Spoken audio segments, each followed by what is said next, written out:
Okay, so this is Pack 2 and question 1a.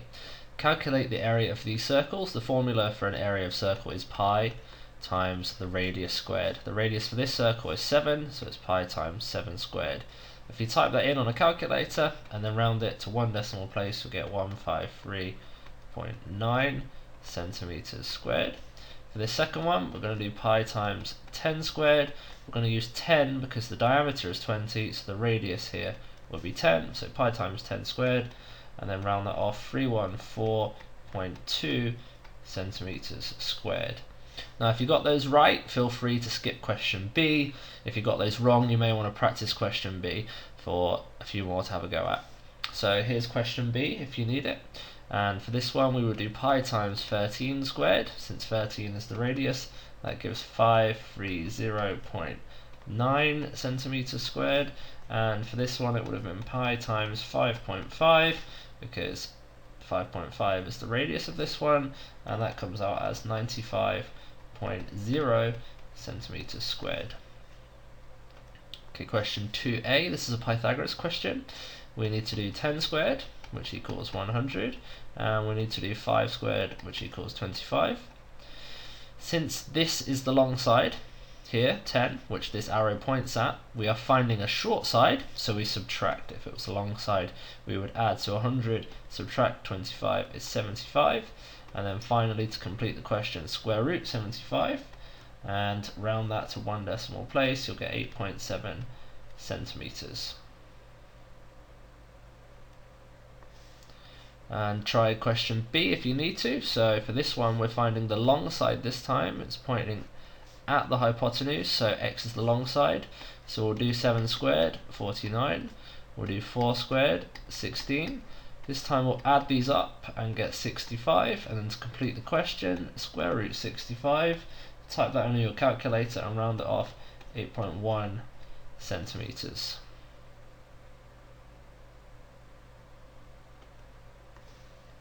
Okay, a trial and improvement question, so we need to set up a table for these trials, and we try them one at a time. So this is our trial x, and then this is whether it's big or small.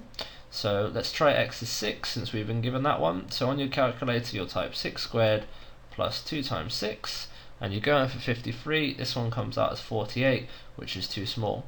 So you try 7 squared plus 2 times 7, that comes out as 63, which is too big. So you try halfway between these, 6.5. So you do the working out for 6.5 in exactly the same way, and you'll get 55.25, which is too big. Since that's too big, we go one smaller at 6.4, which comes out as 53.76, which is still a little bit too big. So we go 6.3, which comes out at 52.29, which is now too small. So we've got it between these two values here, so we do the test value in between those, 6.35. Type that one in and it comes out as 53.0225, which is ever so slightly too big. So you draw yourself the diagram. The lower one was 6.3, the upper one was 6.4, and the test value in between 6.35. This one came out as too small, this one came out as too big, and this one came out as too big. So the odd one out is this small one here, so the answer must be 6.3. Okay, so question 3b if you need it. Once again, we're going to need to draw a table. So we have x, we have big and small, and we'll start with 4. So if you do 4 squared plus 6 times 4, you'll get 40, which is too small. So we try 5, we do 5 squared plus 6 times 5, you get 55, which is too big. So we try in the middle of those, 4.5, and we get 47.25, too small. So we try 4.6, 48.76, which is too small again, 4.7, and we get 50.29, which is still too small. So we do 4.8, and we get 51.84, too small once again, but finally 4.9, we get 53.41, which is too big. So we do our test value halfway between 4.85, that comes out as 52.6225, which is just a bit too big. So we get our diagram, and this time at the bottom we have 4.8, at the top we have 4.9, in the middle 4.85, and 4.8 was too small, 4.9 was too big. The test value 4.85 was too big, so go for the smaller value again, and then x equals 4.8. For this inequalities question, we need to turn these diagrams into inequalities. This first one has a circle at -1, so we're going to have -1 in our answer. We're going to have x, and since it's pointing to the left down here, these smaller numbers, it's going to be less than, and it's not less than or equal to because this circle's open, not shaded in. This one's slightly different. It's one where you have an x in the middle.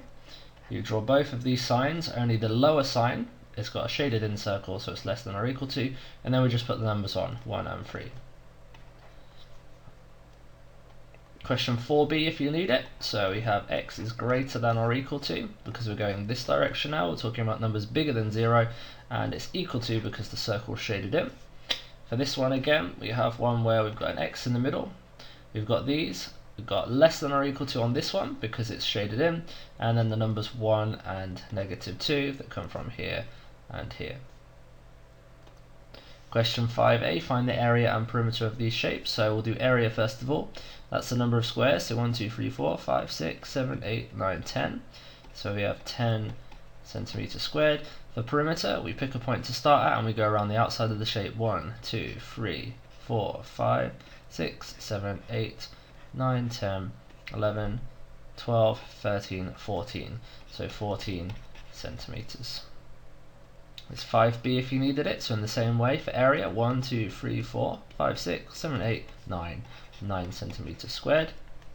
For perimeter, let's pick a point, go around the outside, 1, 2, 3, 4, 5, 6, 7, 8, 9, 10, 11, 12, 13, 14, 15 and 16 back to the start, so 16 centimeters for the perimeter.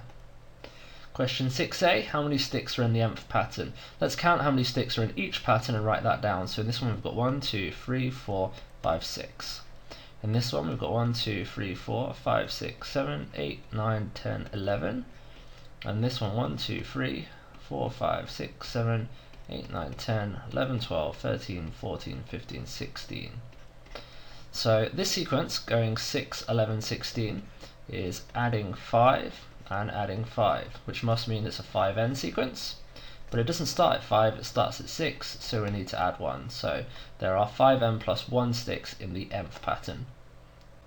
And here's 6b, so in this one we've got 3 sticks, 5 sticks and 7 sticks. This time we're adding 2 each time, so it must be a 2n sequence, but it doesn't start at 2, it starts at 3, so we need to add 1, so it's 2n plus 1. For 7a, we need to form an equation. So first of all, we take all 3 angles here and add those up. So we've got x plus 20, we've got 2x, and we've got x. And the angles inside a triangle, these 3 angles, must add up to 180 degrees. And now we simplify, so we've got x, 2x, and x, that's 4x. And then we've got 20 plus 20 equals 180. And we solve this by taking 20 from both sides, so 4x equals, and then 180 take 20, 160, which leaves x equals 40 by dividing by 4 on both sides. Here's another one you can try then, so it's b. Again, add up all 4 of these angles. So the first one was 3x plus 20, then plus 5x plus 10, then plus 4x, and finally plus 90. This angle here is a right angle, 90 degrees, and that must equal 360. So not 180 this time, it's a quadrilateral, 4 sides, that's 360. Add up the x's, we've got 3x, 5x, and 4x, that's 12x. Then add 20, 10, and 90, that's 120, equals 360. Now we solve. Take 120 from both sides, so we've got 12x equals 240, and then finally x equals, divide both sides by 12, 20 degrees.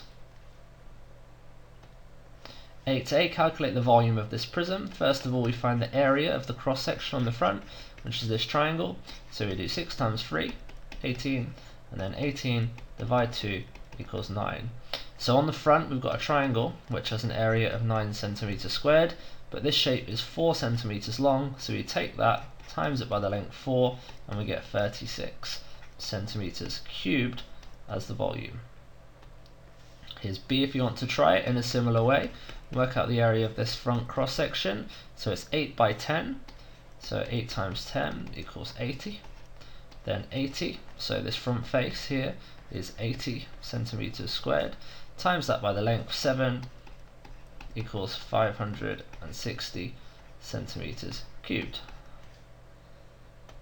Question 9a, use your calculator to find the value of this. So you'll need to use a few buttons on your calculator for this. You've got the fraction button, which looks like this. You press that one and you'll get a fraction. You'll need the squared button to get this 2, so there's an x with a little 2 on it, and you'll need the square root button, so the square root with a box in it like this.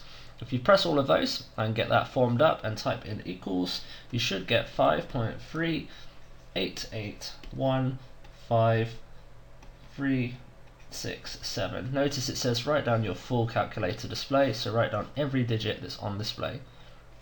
Here's 9b if you need it. So same as before, use the fraction button, use the squared button. If you type this one in, you should get 46.136101499. And finally, question 10, here's A, which is better value for money. We take the price, which is 95 pence, divide it by the amount, which is 250. In this case, that equals 0.38. For the second jar of jam here, we take the price again, which is 139 pence. So do this in pence, this was in pence, this must be in pence. Divide that by the amount, 360 grams, and you get 0.386111, and the ones carry on forever. So which one of these is smaller? Well, it must be this first one here, because this has the 611 on the end. So the first jar of jam, 250 grams, is better value. And here's 10b if you wanted to try it. So again, 132 pence divided by 400. That one comes out as 0.33. And the second one, 110 pence divided by 310 equals 0.3548. So this one's a lower amount. So the 400 grams is better value. That completes this video. Please watch the rest of the videos in this series for more revision.